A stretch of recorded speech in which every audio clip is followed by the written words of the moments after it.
I stopped the car before a plain, 5-story building painted in light brown. The dorm didn't look like those buildings from Hollywood movies where rich kids spend their mornings after a wild party. But I was satisfied. I didn't care for the exterior and interior of the building as I felt grateful to have an opportunity that many people don't have. I brought the luggage up on the second floor and reached my room, seeing that the door was open and a boy stood with a bag in his hand. I looked around and then set her eyes on the boy. "Hello? This is my room," I said.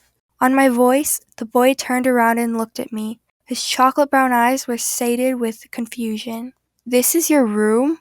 the boy finally spoke, his deep and melodious voice scattered in the air. I put down the luggage and got closer to the boy. "Yes." I spread a sheet of paper before his eyes, pointing at the number. "Look, it says 67.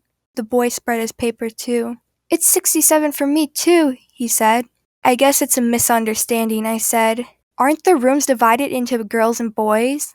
"Yeah, it is," the boy replied. "Let's figure this out," I said and waved at him to follow. The boy nodded, and we went into the hallway. A cloud of awkward silence hung above us. Suddenly, he spread his hand. "I'm Jake, by the way," he said and smiled.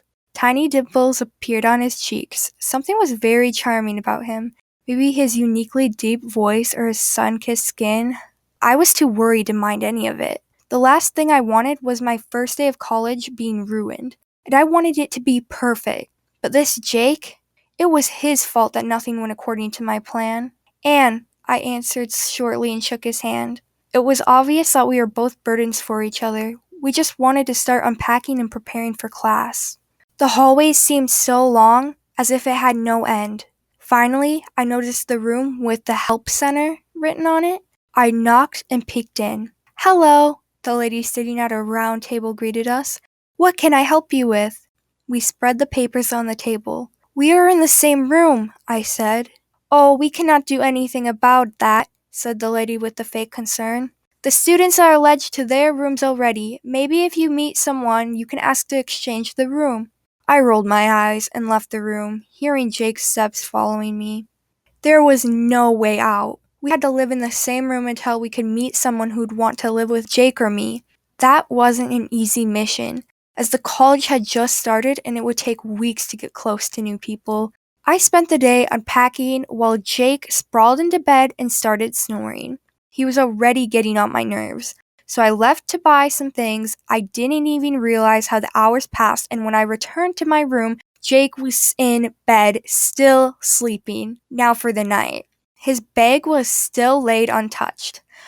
I sighed and got in my bed, without even taking my clothes off, falling asleep on the sound of Jake's muffled snoring. The next morning, I was already leaving for class and Jake was still in bed. "Aren't you going to be late for class?" I asked. He just squirmed and turned on his sides.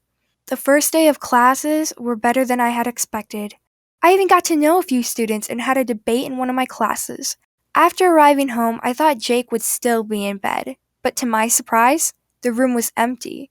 But instead, his belongings were all over the floor, on the bed, shelves, and even on my side of the room. What the I looked around. His clothes were lying on the floor next to the cigarettes scattered around. The bed wasn't made, of course. I fitted my teeth from anger and pushed all the clothes back to Jake's side of the room. I sat at my desk, reading through some assignments, when the door opened, and Jake walked in. I immediately turned to him. "What the hell, Jake?" I screamed. "You left everything so messy." Jake ignored my words and laid on the bed. I smelled beer coming from his clothes. "Did you even attend any of your classes?" Jake laughed and shook his head. He was drunk. When I saw him slowly dozing off, I dashed to Jake and pulled his arm. "Don't sleep," I said. "Clean this mess up." No response. He was already flying to the dreamland. I didn't know what to do, so I just kept up with my assignments, hoping Jake would clean up the next day. But I was disappointed so much. When I woke up, even dirty dishes had been left in the sink and wet towel hanging over a chair. I bumped the table from wrath. That night, when Jake returned, I welcomed him with a frown and folded arms. "Jake," I said, "clean your mess up." "Ugh." He narrowed his eyes and was about to sprawl on the bed again when I shouted, "I can't take this anymore! How can you live like this?" "I can," he replied with an apathetic voice. "Oh my god, I can't wait to move out of here." "Me too," he said and went into the bathroom. A week passed, just like those 2 days. Jake left everything scattered around: clothes, rings, cigarettes, dishes, and a lot more. I spent days in a cafe or library studying and returned late just to sleep in the room. I couldn't take being there anymore, seeing Jake's indifferent face. He was so annoying. One night, when I was sleeping, a stifled voice woke me up. I slowly opened my eyes and looked around. It felt like the sound of a guitar and someone singing along it. I stood up and walked into the kitchen on my tippy toes. There he was, Jake, playing the guitar. His voice sounded like coming from the depth of an ocean. His eyes were closed, and the long fingers smoothly slid on the guitar strings. I had never heard anything so melancholic yet so beautiful. That's when I realized that Jake had sadness in his heart. He was hiding his emotions behind the mask of a cool guy, when, in reality, all he needed was a hug and understanding. I listened to the end. As soon as he finished playing, I went back into my bed. I felt something shifting inside of me and my heart squeezing, but I didn't know what. The next day, when I returned to the room, the mess was gone. Everything sparkled clean.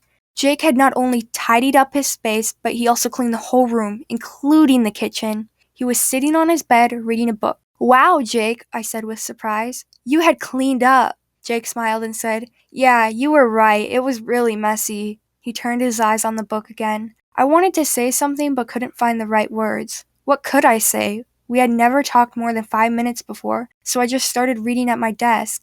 "I'm really sorry about the other night." Suddenly I heard Jake saying, "When I returned drunk?" "Yeah, it's okay," I said without looking at him.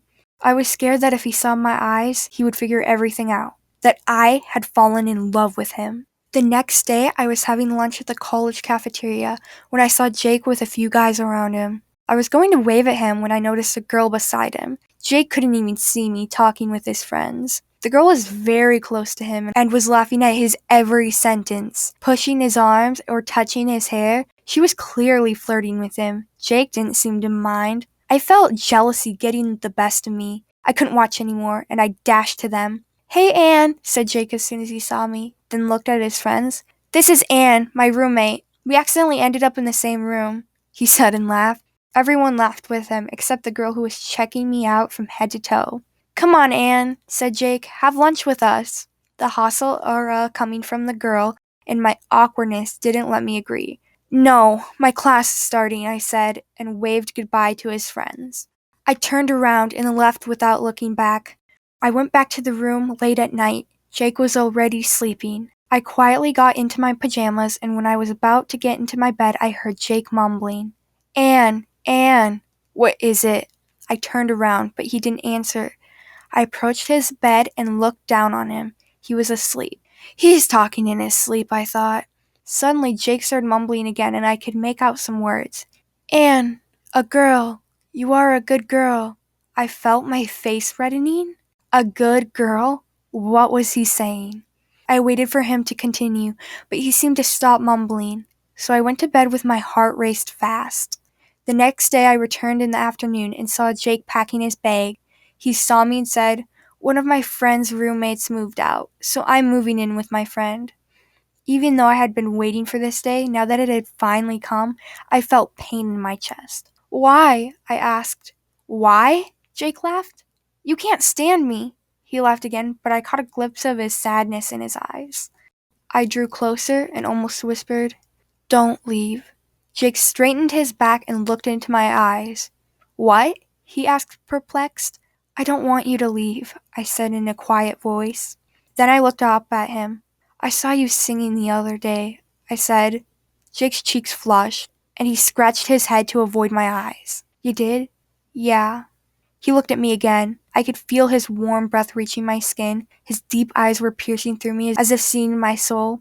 I rose to my feet, and my lips touched his. "I don't want you to leave," I repeated. Jake winded his arms around me. I could hear his heartbeat. "Anne," he whispered, "I've liked you since the minute I saw you."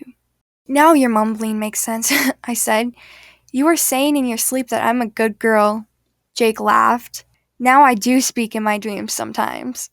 What about the girl? The one who was with you on a lunch break, I asked.